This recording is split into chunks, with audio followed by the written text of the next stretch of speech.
dia, sejam bem-vindos, bem-vindas. Vamos conversar um pouco aí sobre esse provimento 8, né, da nossa Corregedoria Geral de Justiça, que trouxe aqui uma disciplina recepcionando, né, o provimento 134 do Conselho Nacional de Justiça. É importante a gente dizer isso, né? E também determinando aí um prazo de 60 dias para comprovação da adequação pelos notários e pelos registradores gaúchos. Não, então, na verdade, hoje a entrevistada é tu, né? Tô brincando. Mas a ideia é que tu, então, possa trabalhar com alguns dos dispositivos, né, deste novo provimento. Fomos surpreendidos essa semana, né, com este provimento. Acho que também concordo contigo, acho que foi uma boa iniciativa, né, da Corregedoria. E só para pegar o gancho do que tu estava falando antes, a gente estava discutindo realmente com os nossos alunos, né, sobre algumas interpretações possíveis, né, dos diferentes artigos do 134, algumas, obviamente, omissões do 134, né, e, bom, isso faz parte, né, do processo de maturação quando a gente está diante de um assunto novo. Por mais que a LGPD já tenha 5 anos de vigência, a gente pode ainda considerar um assunto novo. E por mais que se discuta proteção de dados na Europa há mais de 20 anos, né?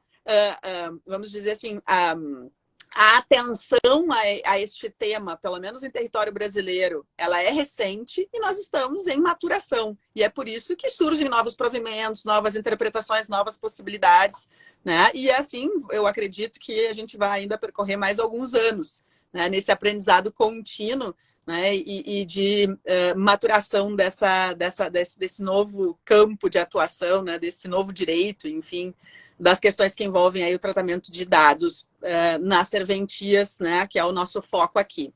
Então, só para contextualizar aí de novo, para quem está chegando, né, provimento 8 de 2023 da Corregedoria Geral de Justiça do Rio Grande do Sul, né?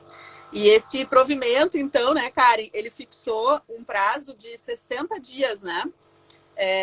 E aí a primeira pergunta, vamos contextualizar algumas coisas básicas primeiro. Então, esses 60 dias é para quê, né? É importante dizer, né, Fernanda, que se a gente lê o provimento, ele diz lá, determina o prazo de 60 dias para a comprovação da adequação de todos os notários e registradores ao provimento 134 do Conselho Nacional de Justiça.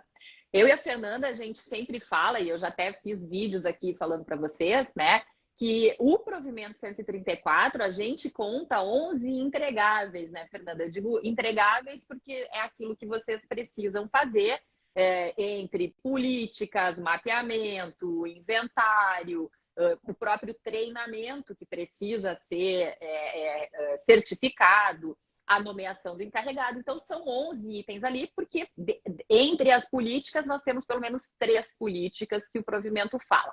Mas se a gente for focar no texto do provimento 8/23 da Corregedoria daqui do Rio Grande do Sul, lá no final deste provimento, no artigo 10, eles dizem o que deverá ser comprovado mediante esse envio de e-mail, né? Então, de uma mensagem eletrônica para a Corregedoria. E aí nós temos aqui são 4 itens que precisam ser comprovados nessa mensagem eletrônica que precisa ser enviada por todos, tá? Ah, Karen, então quer dizer que eu não preciso fazer o resto? Não, tem que fazer todo o resto. Já deveria ter feito todo o resto, né? Mas então vamos trabalhar assim também para, né, vamos com calma, o que precisa ser enviado por e-mail dentro desse prazo ali.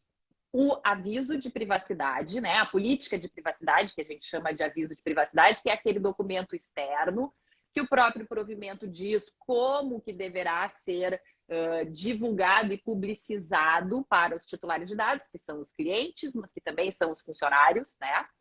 Nós temos o relatório de impacto. Eu vou elencar eles e depois tu comenta, tá, Fê?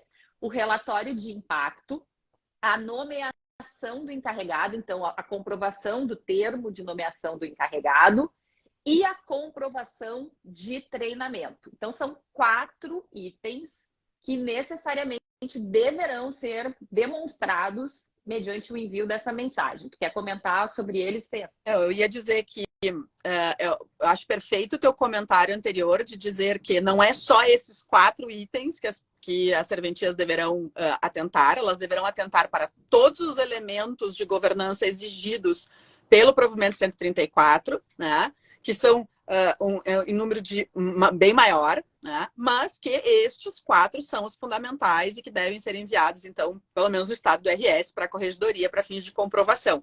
E aí é interessante a gente perceber, né, que em relação ao aviso de privacidade, o provimento ainda diz, olha, tem que afixar o aviso de privacidade, né, no quadro de avisos, não sei, né, nas paredes do cartório, enfim, que era uma coisa que a gente já dizia, né? Fazer com design, né? Fazer usando o legal design, esse documento, para ele ficar palatável para o titular, pendurar isso na serventia, colocar isso passando na televisão, se tem lá uma televisão disponível, colocar uma brochura, né? Impressa na mesinha que tem, sei lá, aguardo dentro da serventia para facilitar mesmo. E aqueles que têm, obviamente, sítio eletrônico, né, deverão também disponibilizar, né, no seu site, no seu sítio eletrônico. O relatório de impacto eu achei interessante eles pedirem, porque o relatório de impacto, na verdade, ele é um documento interno, né, mas ele é o principal documento de avaliação de risco, né? Então, é interessante porque a corregedoria está interessada em saber se já se fez uma avaliação de risco de tratamento de dados internamente, né?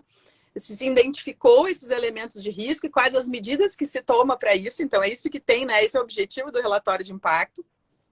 O termo de nomeação do encarregado. Então, assim, ó, pá de cal total, né? Já tinha tido essa pá de cal lá no provimento 134, de que um dia se poderia pensar na dispensa de encarregados, de nomeação de encarregados para serventias, né? Todos os provimentos que trataram sobre o tema até hoje exigem, né, a nomeação de um encarregado. E a questão da comprovação dos treinamentos, que envolve com treinamento não só do encarregado, mas dos prepostos, com S no final, no plural, né?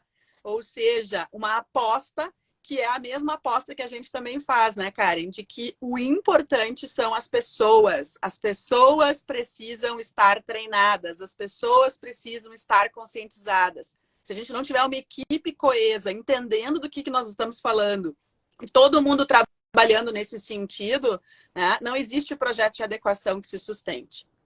Então, por isso que esses 4 entregáveis, né, que precisam ser comprovados. E deixa eu fazer algumas complementações aqui também, né? A gente sempre entende, né, Fernanda, que para fazer o aviso de privacidade e o relatório de impacto, tem que ter o mapeamento das atividades. Então, por mais que vocês não precisem enviar o mapeamento das atividades neste e-mail, vocês vão precisar fazer o mapeamento das atividades, porque é o mapeamento que aponta aquilo que vai para o aviso de privacidade, que é tu explicar para o titular de dados quais são os dados que trata, com quem compartilha, de que forma que isso é feito. Né? Então, o mapeamento ele vai te revelar isso, ele é um documento revelador, né? A gente sempre bate nessa tecla, né, Fernanda? E é ele que também vai te indicar aquilo que tu vai precisar colocar lá no relatório de impacto. Ele é a fonte, né, a origem das informações que vão para o relatório de impacto.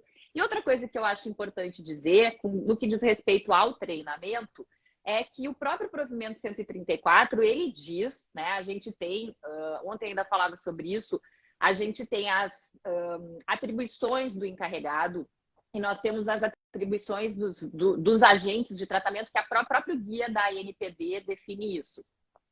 E uma das atribuições do encarregado é treinar, também é passar esse conhecimento, né? E o provimento 134, ele autoriza, ele reconhece como treinamento essa fala, né? Então, assim, é possível. Eu tô dizendo isso, né, Fê? Porque no nosso curso a gente tem, às vezes, assim, eu não posso comprar o curso por cartório inteiro, eu tenho 40 funcionários. Bom, mas então o encarregado está fazendo, o titular está fazendo, e eles fazem um treinamento interno. O importante desse treinamento interno é que ele seja certificado, ele seja documentado. Então, quando que aconteceu, quem foi que deu o treinamento, qual foi o conteúdo e quem foram as pessoas que participaram, uma ata de presença. Pronto, isso é um treinamento de sensibilização o encarregado deve ter condições de fazer, né? Então, aqui é uma forma já de fazer essa comprovação de treinamento, Até tá? Acho que é isso, né, Fê? a Luana, Luana, acho que acertei o nome. Diz, né, os prepostos seriam todos, faz uma pergunta, né? Os prepostos seriam todos os funcionários, inclusive encarregado quando também for funcionário, né? Eu acho que a tua pergunta, a tua explanação aí já até respondeu a pergunta, sim, todos os funcionários, né? A gente sempre bate na tecla que até a pessoa que trabalha na limpeza precisa estar treinado para entender que proteção de dados, né, envolve descarte, ou seja, que não se pode descartar documentos sem eles serem picotados, né? Então, sim, todas as pessoas do tabelionato, do registro, devem estar treinadas, todos os funcionários. Claro que a gente não vai exigir o mesmo grau de maturidade em relação à LGPD de uma pessoa que não, né, não lavra escrituras, que não lavra, né, não realiza os atos registrais, enfim, em relação a outras que estão ali só, né, fazendo café, etc e tal, sei lá, estou aqui imaginando, mas que sim, todas as pessoas devem estar, né, treinadas, sensibilizadas, entendendo que existe, né, esse regramento todo. E por isso a importância do que a Karen está dizendo. Às vezes você faz um curso mais robusto, como aquele que a gente oferece, né, para os encarregados, para os titulares das serventias, né, os responsáveis, vamos colocar assim, né, no sentido geral. Mas não é possível colocar todos os funcionários ali, até porque é um curso extenso, são 30 e tantas horas, muitas, né, quase 2 meses de aula. Né? Mas um treinamento interno promovido ou por uma equipe externa ou pelo próprio encarregado pode ser suficiente para atender as necessidades do teu corpo interno geral. Perfeito, perfeito. Só para a gente finalizar o tópico aqui, então, da vigência, né? Que o provimento, então, deu 60 dias para comprovar a adequação. Ou seja, quem não fez nada tem 60 dias para se adequar. É um tempo curto, gente. Não é um tempo assim, mas também dá para fazer, né? Dá para, pelo menos, tomar os passos iniciais aqui e gerar as primeiras versões destes documentos, ainda que eles sejam, obviamente, posteriormente adequados, melhorados, né? E que sejam geradas novas versões, porque, aliás, né? Esse faz parte do processo de adequação, é sempre a melhoria, é sempre estar, né? Você não vai fazer um relatório de impacto um ano e deixar isso para o resto da vida parado. Você vai ter que, né, na medida em que você tem outras hipóteses de tratamento de dados dentro da sua serventia, você vai ter que mexer no seu relatório de impacto, vai ter que mexer na sua política de privacidade. Por isso que esses documentos são sempre trabalhados em versões, né? A versão 1, que foi publicada, daí aí mexeu, versão 2... E assim a gente vai, né? Então, em 60 dias tem que, pelo menos, apresentar as primeiras versões desses documentos para a corregedoria, né? Para demonstrar aí um mínimo de grau de maturidade já em relação à LGPD. Então, sim, a vigência é imediata, o prazo termina em 30 de abril. Ponto, né? Mas, como assim 30 de abril? Povo, né? Vocês, assim, a LGPD entrou em vigor há 5 anos atrás, foi publicado em 5 anos atrás. O provimento 134 veio dando um prazo em fevereiro. A corregedoria veio dar mais 60 dias. Então, a gente tem aí sempre um pouco mais de prazo, um pouco mais de prazo, um pouco mais de prazo. Então, está na hora de enfrentar o tema, né? Exatamente. Bom, aí, Fernanda, eu acho que é importante também, já que a gente está falando de vigência, tá? Eu vou pular lá para o final, lá para o artigo 11, porque também é um tema que a gente já discutiu isso nas nossas aulas, né? E sempre fica aquela dúvida, até mesmo porque às vezes pode ter alguma incompatibilidade entre aquilo que está no provimento 134, aquilo que está na consolidação normativa, aquilo que a gente tinha nos provimentos 28 de 2021 e 27 de 2022, né? Então, eu acho que também aqui no artigo 11 foi muito preciso, tá? Por quê? Primeiro, revogou o provimento 28, revogou o provimento 27. Então, os dois provimentos que nós tínhamos, do ano de 2021 e do ano de 2022, para a Lei Geral de Proteção de Dados no estado do Rio Grande do Sul, foram revogados pelo provimento 8/23. Então, hoje, o que a gente tem sobre LGPD no Rio Grande do Sul? Provimento 8 de 2023, mais provimento 134 da consolidação normativa do Conselho Nacional de Justiça, perdão, do Conselho Nacional de Justiça, tá? E aí, vejam, não apenas revogou estes dois, como deixa claro, eu até anotei aqui, né? Bem como todas as eventuais disposições em contrário. Então, gente, o que são essas eventuais disposições em contrário? É tudo aquilo que a gente encontrar escrito na consolidação normativa ou em outros provimentos que vá bater de frente com o que está escrito aqui. E claro que eu estou falando dos outros artigos, do artigo 3º até o artigo 9º, que trata das certidões, que trata dos requisitos do ato notarial. São esses, tá? Porque também, às vezes, a gente se depara com isso. Ah, mas olha só, o 134 está dizendo que eu não preciso colocar o e-mail e o telefone da pessoa. Isso o 134 já dizia, lá no seu artigo 33. Aí a pessoa diz, ah, mas tem o provimento 61 do Conselho Nacional de Justiça. Ah, mas tem o provimento não sei o que daqui do Rio Grande do Sul. Gente, esquece, né? Então aqui, agora nós temos uma normativa que revoga tudo aquilo que estiver escrito, inclusive na consolidação normativa, que for em sentido contrário, tá? Fica bem claro aí. E aí, acho que agora a gente pode entrar, Fernanda, no conteúdo, no né? conteúdo mesmo, né? Segue a ordem, então, do provimento, né? Falamos do artigo 11, porque daí fechou essa questão de vigência, revogação, né? E o que vale.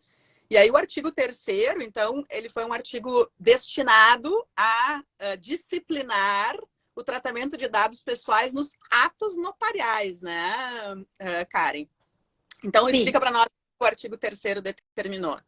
Então, a primeira coisa que eu quero falar para vocês é o seguinte: o artigo 3º, ele é uma cópia do artigo 33 do provimento 134 do CNJ, tá? Então, o que fez a corregedoria aqui? Recepcionou muito, né, de forma muito apropriada, recepciona o que está no 33 e agora, então, passa a valer, né, com uma regra. Bom, aqui também é assim que vai.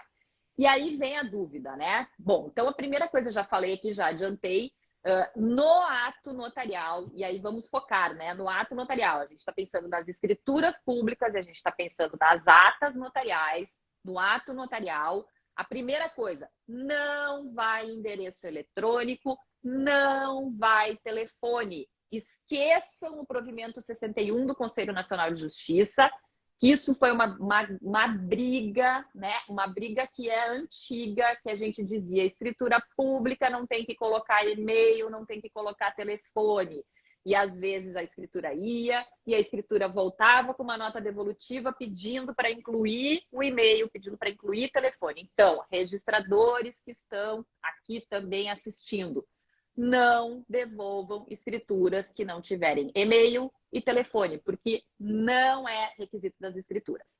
Então, ponto número 1. Ponto número 2, a questão da filiação. Nós, inclusive, recebemos perguntas, mais do que uma pergunta a respeito disso. Karen, precisa colocar a filiação nas escrituras, na qualificação das escrituras? Gente, olha só.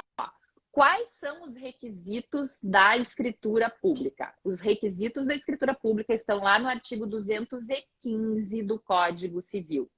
O artigo 215 do Código Civil, no inciso 3º, ele fala, né, da qualificação, dizendo que a pessoa deve ser identificada por um documento, e aí diz o que mais precisa ter, exatamente o que está aqui, né? A nacionalidade, o estado civil, a profissão, o domicílio, e aí diz, coloca uma vírgula e fala nome do cônjuge, regime de bens do casamento e filiação quando necessário.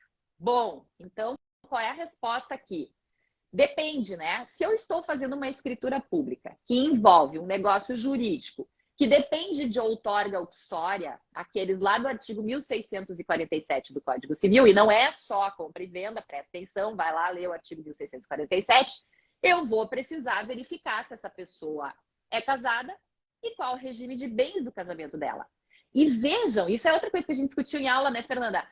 Existe uma praxe, um hábito, uma tradição de, às vezes, colocar toda a qualificação daquele cônjuge que sequer assina, porque se ele for casado pelo regime da separação de bens, ele não vai nem assinar, ele não tem que nem, né? Ele não é ali ninguém, tá? Mas coloca, é a Karen Regina Henrique Rosa, brasileira, advogada, casada, blá, blá, blá, blá. CPF, precisa botar isso? Não. A lei não diz. A lei diz o nome do cônjuge. A Karen, né? O fulano tá casado com a Karen Regina Henrique Rosa. Bom, pelo regime, né? XY. Bom, agora, se a Karen participa, é casado pelo regime da Comunhão Universal, a Karen também está vendendo. Bom, aí ela vai ser qualificada, mas ela vai ser qualificada porque ela também está participando do negócio como pessoa que transmite. Estou falando daquelas... Então, vejam, a lei é muito precisa. Quando houver necessidade, e quando houver necessidade, eu vou dizer o que eu preciso dizer, tá? A mesma coisa a filiação. Quando que eu preciso dizer a filiação? Para que serve a filiação de uma pessoa? Para distinguir ela de outra pessoa. Porque eu posso ter uma outra Karen Regina Henrique Rosa.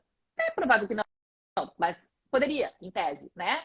Então, quem é esta Karen Regina Henrique Rosa? É a filha de fulano e fulana. Então, bom, excepcionalmente, quando eu me deparo com uma situação de alguém que não tenha um documento de identificação, né? É tão raro, gente, mas é tão difícil uma situação dessas, ou porque o ato notarial esteja relacionado a alguma situação que eu preciso indicar a filiação, né? Então, aí sim, eu vou dizer que é filho de quem? Muito bem. Mas, no normal, não vai precisar dizer a filiação. Ah, mas eu procurei na consolidação, posso até ter me passado, tá? Me corrijam, registradores que estiverem assistindo, por favor, coloquem aqui embaixo nos comentários. O artigo 499 da Consolidação Normativa não fala de filiação. Não fala. Ah, mas sempre foi assim. Pois é, gente. Sempre foi assim até a Lei Geral de Proteção de Dados. Até o provimento 134. Até o provimento número 8 da Corregedoria. Então, daqui para frente, mudou. Mudou. Certo? Acho que é isso, Fernanda, sobre... Eu tava rindo. O 3. Porque eu sempre usei um ditado aqui em casa que diz assim, que o que a bunda não prejudica, né? O que a bunda não prejudica. Pois agora, diante da Lei Geral de Proteção de Dados, o ditado mudou. O ditado é dedinho para baixo, que nem eu tenho que dizer para minha filha, né? O que a bunda prejudica hoje em dia. Menos é mais agora, né? Antes, né, prejudicam. É uma violação de dados, né? Então, menos é mais. Um outro artigo na sequência aí que a gente também queria comentar, Karen, é o 4º, né? E o 4º trata de registro civil de pessoas jurídicas. É isso? Registro civil de pessoas jurídicas. Isso. Aí o provimento 134, na verdade, tinha sido muito tímido, né? Muito tímido em relação a registro civil de pessoas jurídicas e não tinha disciplinado nada sobre as questões que envolvem certidões no âmbito, né, do registro civil de pessoas jurídicas. E o que disse agora, então, o novo provimento do Rio Grande do Sul? Pronto, deixa eu falar para vocês, né? O 34 do 134 do CNJ é o que trata do RCPJ, né? E ele falou só das notificações. Bom, e as certidões? Era uma coisa que nos deixava muito instigadas, né, Fernanda? Porque, vejam, o Registro Civil das Pessoas Jurídicas, ele trata um monte de dados sensíveis, né? A gente sabe que a Lei Geral de Proteção de Dados tem toda uma preocupação com os dados sensíveis. A gente tem um foco muito afinado para os dados sensíveis no tabelionato de notas, né? Especialmente nas atas notariais. A gente tem um foco muito bem direcionado no Registro Civil das Pessoas Naturais, naturalmente, mas o RCPJ passou meio batido nessa história das certidões. Se eu pudesse dizer alguma coisa, né, é que, claro, dado de pessoa jurídica não é dado pessoal, né? O problema é que o Registro Civil de Pessoas Jurídicas não trata só os dados da pessoa jurídica. Não tem só o nome empresarial, o CNPJ, o endereço da sede. Tem todos os dados relativos às pessoas físicas que fazem parte, né, dessas entidades, das associações, das sociedades simples, das fundações, enfim. Devolvendo... E por que é sensível, né, Fernanda? Vale a pena a gente dizer. Organizações religiosas, então, orientação religiosa, diretórios de partidos políticos, né, ideologia política, qual que é o outro? Sindicato, né? Então, assim, é uma série de atos que envolvem dados sensíveis daquelas pessoas naturais que são os seus membros, os seus representantes ali, né? E aquilo não teve disciplina no provimento. E aí a gente falava ainda sobre isso segunda-feira. Agora veio, no artigo 4º está dizendo E olha só, o que diz o artigo 4º, então? Quando as certidões relativas a registros e a atas de eleições forem solicitadas por representante legal, então, bom, a pessoa vai ter que se identificar como representante legal, ou por membros que estão lá no ato constitutivo, o fornecimento dessas certidões não depende de autorização judicial. Né? Então, a gente vai ter lá aquele padrão básico, né? Um requerimento com a identificação da pessoa, fornece a certidão para o próprio interessado, tranquilo. Quando for pedido por terceiro, logo, qual é a leitura que a gente faz? Vai precisar de autorização judicial, tá? Então, embora não esteja escrito expressamente, o que está escrito expressamente é que sem autorização judicial, somente para essas pessoas, para os próprios interessados, vamos dizer assim, né? Não sendo os próprios interessados, então eu vou precisar da autorização judicial. Então, achei bem importante, porque a gente, inclusive, estava fazendo lá uma interpretação, uma associação, né, para o registro civil, dizendo assim, bom, mas se lá no registro civil de pessoa jurídica, que tem tanto dado sensível, está tudo liberado, por que não estaria aqui também? E agora, então, muda, né? Se o raciocínio é fazer por analogia, se aqui eu vou precisar, lá eu também vou precisar. E a gente vai chegar agora no registro civil das pessoas naturais, já digo para vocês qual é essa certidão. Então, o artigo que disciplinou, na verdade, não foi só o artigo, né? O Registro Civil de Pessoas Naturais teve um tratamento bem extensivo também, né? No provimento novo, no provimento 8, e começa ali no artigo 5º, né? E a gente sempre tem muitas discussões, né, sobre o Registro Civil de Pessoas Naturais também. A gente estava falando justamente essa semana sobre certidões de interdição, né? A Márcia, que foi nossa aluna também, já estava super empolgada querendo participar da live para saber o que mudou, quais são as questões aí. Então, vamos falar um pouquinho do Registro Civil de Pessoas Naturais, Karen. Começa aí pelo artigo 5º.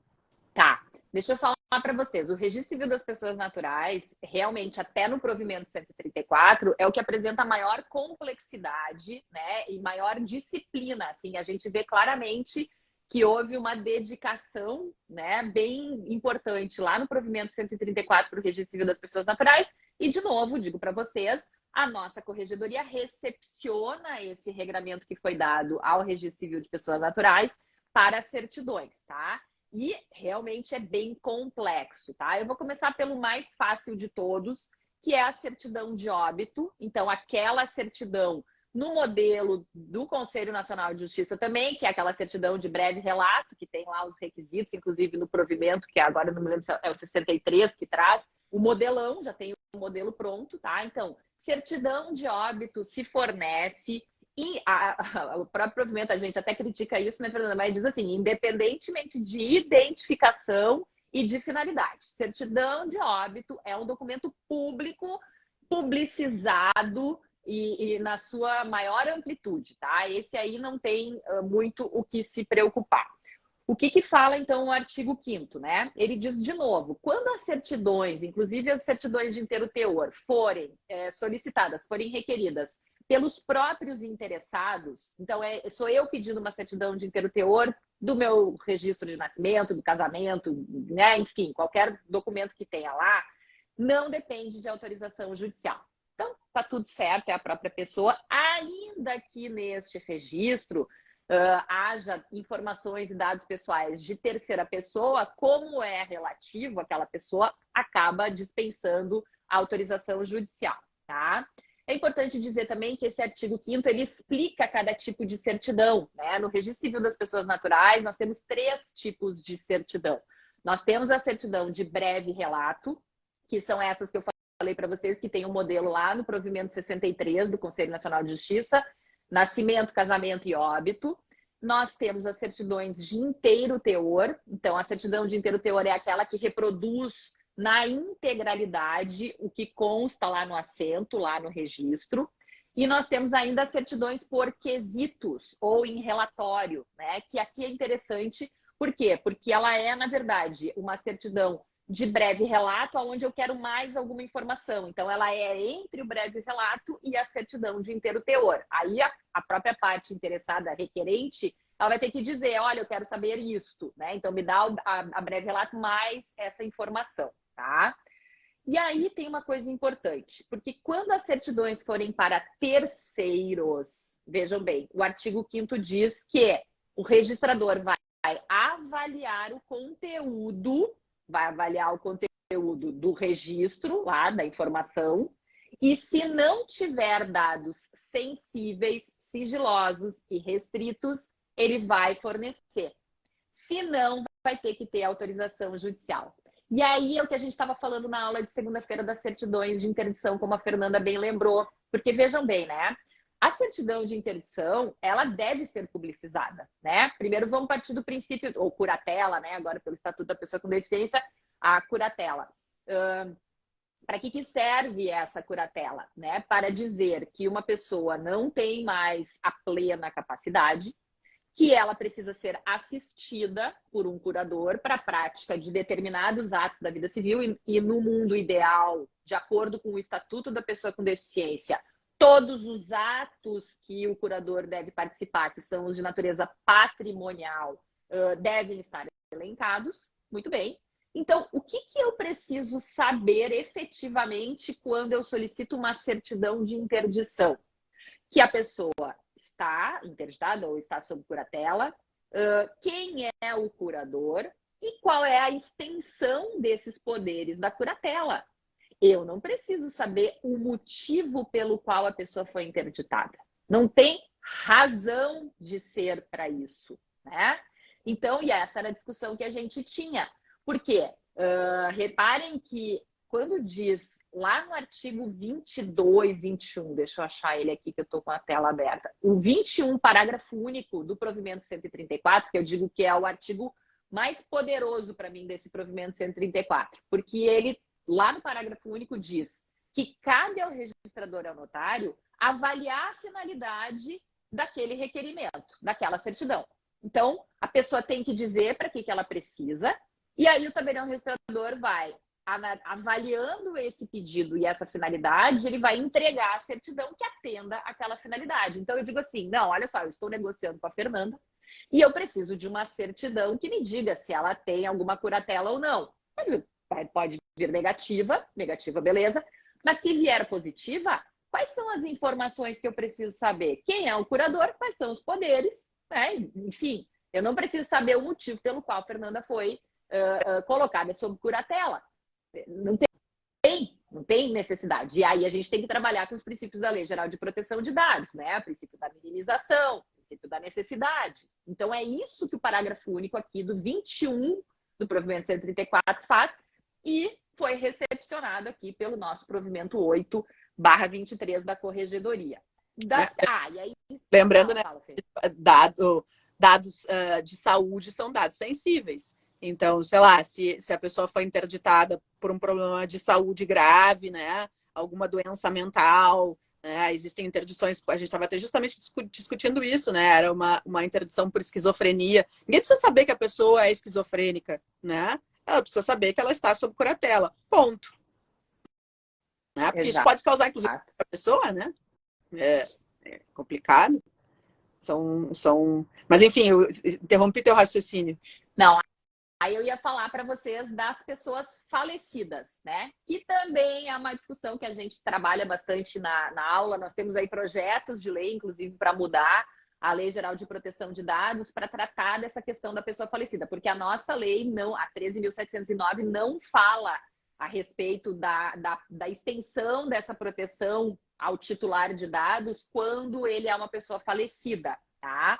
O fato que a gente tem aqui é que tanto o provimento 134 do Conselho Nacional de Justiça, quanto aqui agora o nosso provimento 8/23, dizem que no caso de pessoa falecida, poderá ser fornecida a certidão de inteiro teor sem autorização judicial para os parentes em linha reta e para o cônjuge, tá? Então, lá no requerimento, no nosso modelo de requerimento, né, Fernanda? A pessoa vai ter que se identificar, inclusive, dizendo, olha, eu sou parente, né? E aí entender aqui qual é o grau de parentesco, que tem que ser em linha reta, ou cônjuge, né? Então, para esses casos, mesmo que tenha dados sensíveis, o fornecimento fica liberado independentemente de autorização judicial.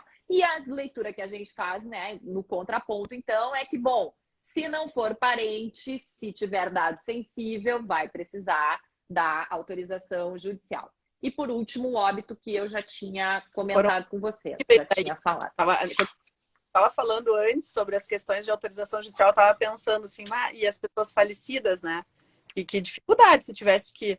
Porque, tá, tu certidão de óbito eu posso buscar, mas se eu precisar certidão de casamento da minha mãe, que é falecida, por exemplo, né? É uma coisa... Às vezes pode precisar, né? Claro. Mas enfim, aí. A gente teve um caso, uma situação que era um avô cujo pai estava morando no exterior e o avô estava aqui e precisava de um documento que era uma habilitação, eu acho, alguma coisa de habilitação de casamento para comprovação, para conseguir a cidadania para o neto.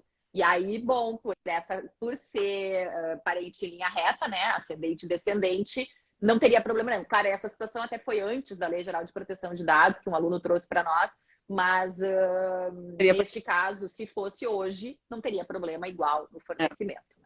A Mariana faz uma pergunta aqui, na verdade, ela volta para a questão dos atos notários, das certidões nos atos notariais, tá? Porque ela diz, e as certidões das escrituras públicas, qual o tratamento mais adequado? Pedir requerimento quando for terceiro interessado, com a devida justificação do pedido?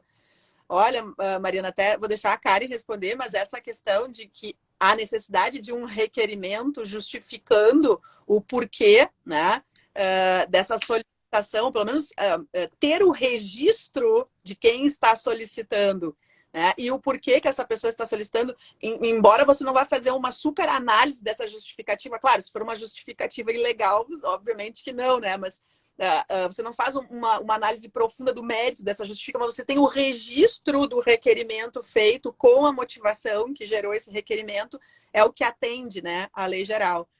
Isso já muito antes de qualquer provimento, né? Isso aqui a gente já trata dessa questão há bastante tempo, né, Karen? Faz aí teu complemento.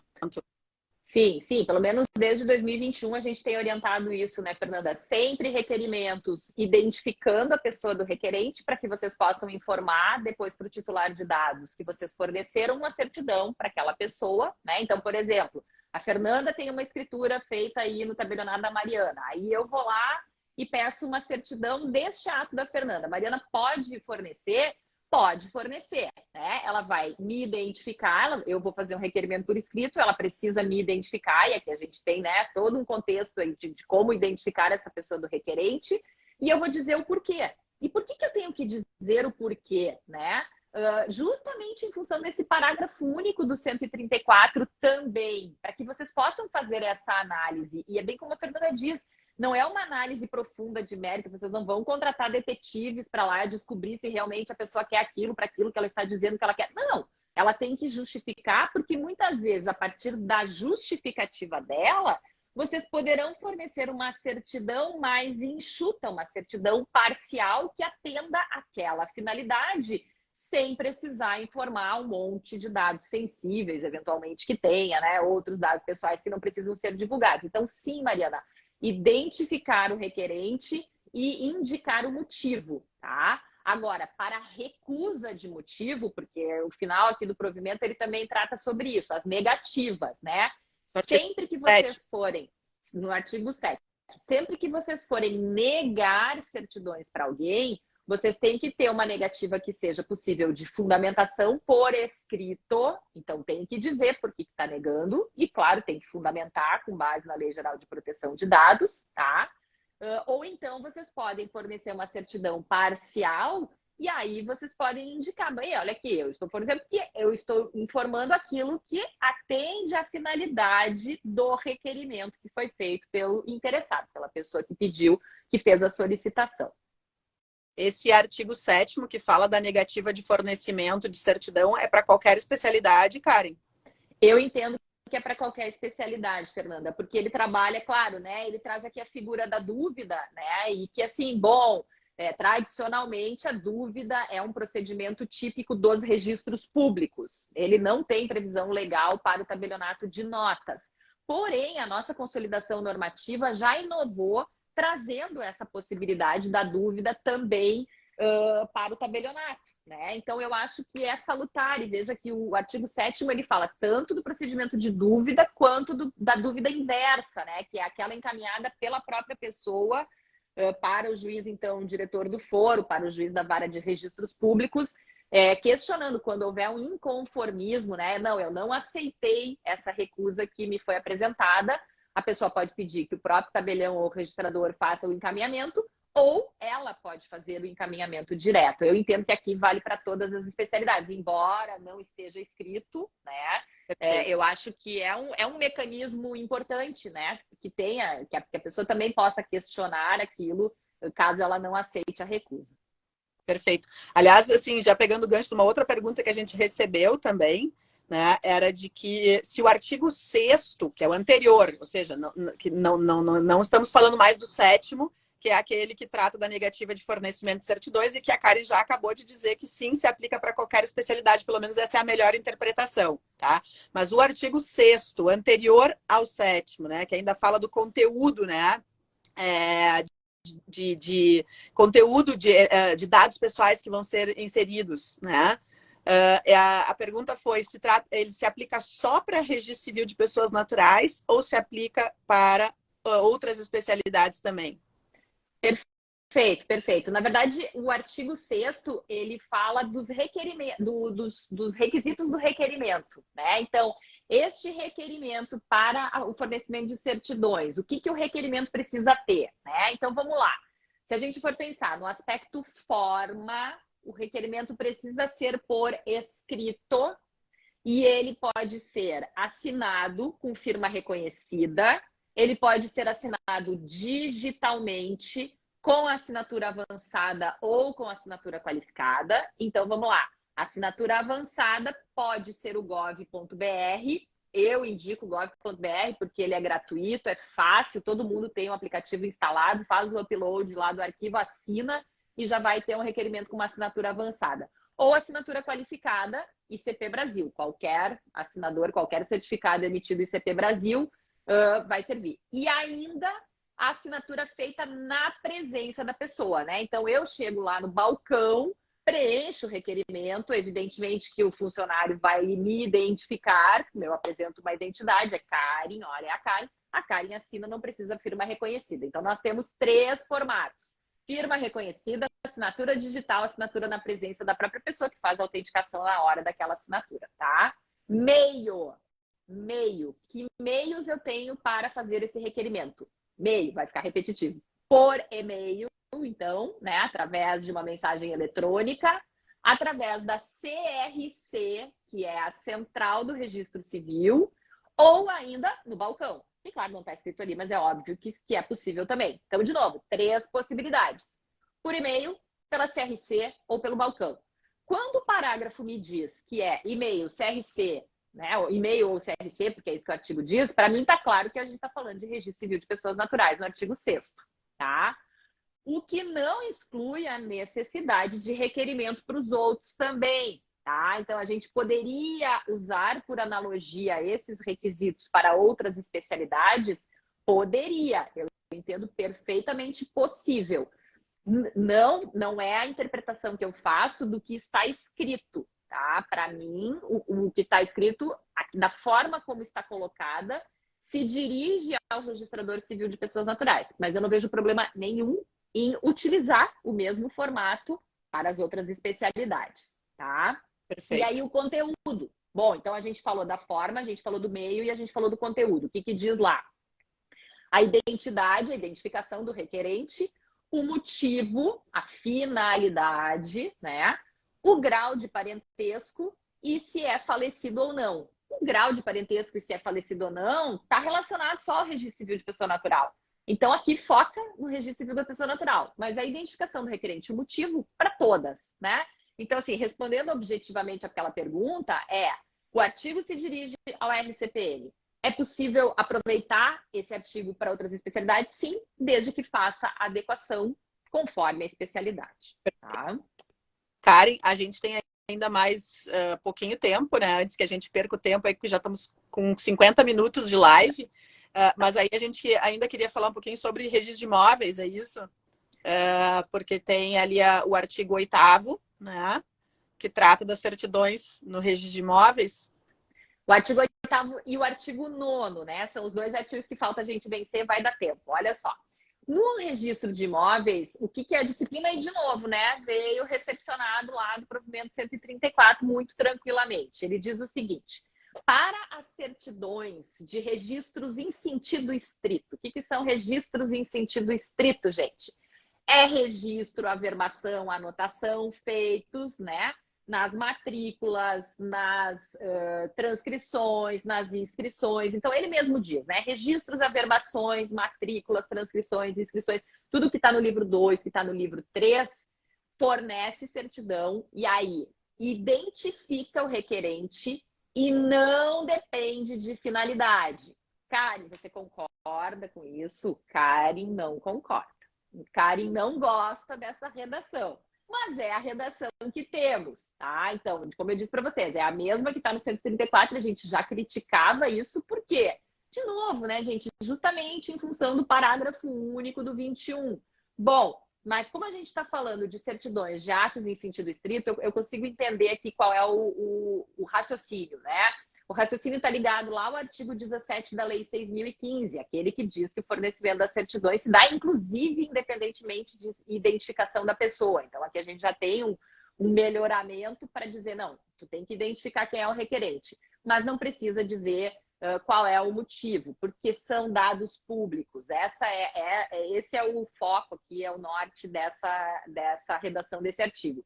Porém, para todas as outras certidões e informações que não forem registro em sentido estrito, então eu vou ter que exigir, além da identificação do requerente, também a motivação, também a indicação da finalidade, tá? E ainda mais uma ressalva que o artigo faz, que é, vírgula, desde que não seja em bloco. Quando for pedido em bloco, vai precisar indicar, sim, a finalidade, e o provimento 134 também fala a respeito dessa situação. E o artigo 9º, Fernanda, eu acho que é importante a gente falar, porque, de novo, fica essa dúvida, né? Veio uma pergunta para nós. Assim como veio do 6º, veio do 9º. Ah, mas e no artigo 9º? Esse artigo vale para todo mundo ou esse artigo é só para o registro de imóveis? Vejam aqui, na minha opinião, esse artigo é dirigido a todas as especialidades, tá? Esse prontuário, que foi chamado tanto no provimento do CNJ quanto pelo nosso de prontuário, o que é isso aqui, gente? Isso aqui é um índice, é um indexador. Vocês vão ter que ter um índice, pode ser físico, pode ser eletrônico, das informações que vocês forneceram por certidões, para quem? Né? Então é simples. A Karen chega hoje aí, no teu registro, no teu tabelionato, e eu vou perguntar, para quem você forneceu certidões dos meus atos? E vocês têm 5 dias úteis, né? Deixa eu ver se diz úteis aqui. Úteis. 5 dias úteis para me entregar essa informação. Reparem que, a gente sempre fala isso em aula, né, Fernanda? Agora que a vida ainda está muito tranquila, talvez seja muito fácil. Vocês vão pegar uma pasta lá, classificador, daquelas bem do modelo antigão lá, e vão ir colocando as certidões, os requerimentos, né, das certidões ali. E vocês vão procurar. Ah, teve alguma certidão aqui para Karen? Ah, não teve. Ah, teve uma, a Fernanda pediu. Beleza. A hora que isso ganhar volume, eu tenho 8.000 requerimentos arquivados. Como é que vocês vão pesquisar isso? Então, eu sei, a gente já teve relatos de alunos nossos que tem sistemas de gerenciamento, esses sistemas que vocês usam para fazer os atos, que já tem ali um índice das certidões e que fica muito fácil de saber, né? De vincular a certidão que foi fornecida do ato da Karen para fulano de tal, porque é isso que está falando esse prontuário. Esse prontuário vocês precisam ser capazes de dizer para o titular de dados com quem vocês compartilharam informações, dados pessoais, por meio de certidões, tá? Então, é muito importante. Eu acho que Talvez até pudesse ter sido mais educativo no sentido de dizer isso vale para todos, mas para mim está muito claro que vale para todos. Todos vocês têm essa obrigação, todos aqui que são notários e registradores estão nos assistindo. Então, pensem em como que vocês vão operacionalizar esse prontuário. Pode ser que para alguns seja mais fácil pelo próprio sistema, de forma eletrônica. Outros vão ter que ir pelo jeito manual, vai ter que ser uma planilha, vamos lá. É possível fazer por planilha? É possível, é possível. Mas o importante é alimentar isso sempre, porque vai chegar uma hora que pode ter um volume grande, né? E aí fica mais difícil de fazer essa busca, né? Então, acho que é isso que eu gostaria de... E já terminei, Fernanda. Vou vencer o tempo. Aqui, ó, que diz assim, posso digitalizar o requerimento no ato do cliente? Não sei se eu entendi, porque digitalizar o requerimento e fazer um arquivamento desses documentos digitalmente, e aí o próprio sistema do cartório, daqui a pouco o próprio sistema vai ter que trabalhar nesse sentido, de ter um campo lá de arquivamento de requerimentos que tenha várias possibilidades de busca por nome, busca por finalidade, né? Para agilizar essa busca, essa pesquisa, para poder cumprir, né, a informação nos 5 dias. Mas eu não sei se ela quis dizer aí, pode nos... É Fernandes D33, pode complementar aí. Mas seria digitalizar no próprio ato? Eu acho que é deixar na pasta, né? Deixar na pasta, porque assim, o ato ele fica arquivado no sistema eletrônico e aí fica como seria uma pasta daquele cliente junto ali. Se essa for uma solução viável, né? Tanto do ponto de vista do sistema quanto do ponto de vista operacional para ti, acho tranquilo, né? Porque, na verdade, assim, a questão da e claro, muito vai ter que ser quando o pedido é feito no balcão, esse requerimento vai ser digitalizado. E aí ele passa a ser uma imagem, né? Então, ou o teu sistema vai ter que ter um leitor OCR para capturar essa informação e te entregar isso na hora da busca, né? Ou então tu vai ter que deixar, o Fernando está dizendo isso, deixar na pasta dentro do ato do cliente. É uma possibilidade, é uma possibilidade. Aí quando a Karen for lá, tu vai entrar lá e vai ver para quem foram feitas, aliás, os requerimentos que foram feitos das certidões que foram emitidas, né? A outra forma é procurar pelas próprias certidões, mas aí tu vai ter que vincular na certidão, lá no teu banco de certidões, vamos chamar assim, né? Não sei se me fiz clara aqui. Olha, eu acho que é isso, né? Estamos quase fechando uma hora aí de live, acho que foi muito esclarecedor. Esmiuçamos o provimento, né, Karen? A Karen é uma referência mesmo, né? Cada vez fico mais impressionada, né, com o teu conhecimento de direito notarial e registral e essa facilidade, essa possibilidade de destrinchar, né, do dia para a noite para o pessoal que está nos assistindo, né? Então, eu acho que é isso, né, Karen? Se você quer... E a gente está trabalhando com isso, né, Fernanda? Assim, sem parar desde novembro, né? Então, também é preciso dizer isso. A gente está... todos os dias nós estamos em cima desse provimento 134 para preparar as aulas, para discutir com os alunos. Então, fica muito fácil, né? Porque é o que eu te disse, né? Dizendo que isso aqui a gente falou segunda, isso aqui a gente falou segunda, isso aqui... Então, estava tudo fresco. Foi muito bom, assim, que a gente tenha a turma e as discussões. E aí torna mais fácil também, né, de trazer para vocês aí já o que são as dúvidas, né? E é natural que muitas dúvidas vão surgir e a gente está aí à disposição para isso. Né? Lembrando, né, Karen, a gente não pode deixar de também aproveitar, já que tem 1 minuto, de dizer que nós já estamos indo para a nossa 3ª turma do nosso curso de certificação de proteção de dados para cartórios. Tá? A gente resistiu um pouco, né? Mas a nossa 3ª turma a gente recebeu tantos pedidos, a gente lançou uma pré-venda, né, da 3ª turma, e aí surge o provimento, né, dando aí 60 dias que, no fim das contas, encaixa perfeitamente com o nosso cronograma, né, do curso. Então, se você aí não começou ainda, ou tá com dúvidas, né, tá receoso, a gente deixa aí a dica, né, #FicaADica, faz o nosso curso, né? Porque dentro desses 60 dias, né, você vai fazer o curso, vai conseguir se preparar para conseguir atender, então, né, as exigências da Corregedoria Geral de Justiça do Rio Grande do Sul. E é possível, né, Fernanda? Acho que é importante deixar essa mensagem, né? É possível. Ó, o Carlos está aí, o Carlos pode dizer, o Carlos fez, aí foi da primeira turma. É verdade. E Deixa aí tua mensagem, Carlos, antes de eu finalizar aqui, só pra gente terminar. E, gente, bora Pessoal, destrinchar aí. Live gravada, as lives sempre ficam, né? Gravadas. Isso aí. Henrique, muito obrigada também, Henrique, da segunda turma aí, ó, o pessoal tudo aí assistindo. Gente, uma excelente tarde para vocês. Muito obrigada, Fernanda, pela disponibilidade e uma excelente semana. A todos. Tchau, tchau.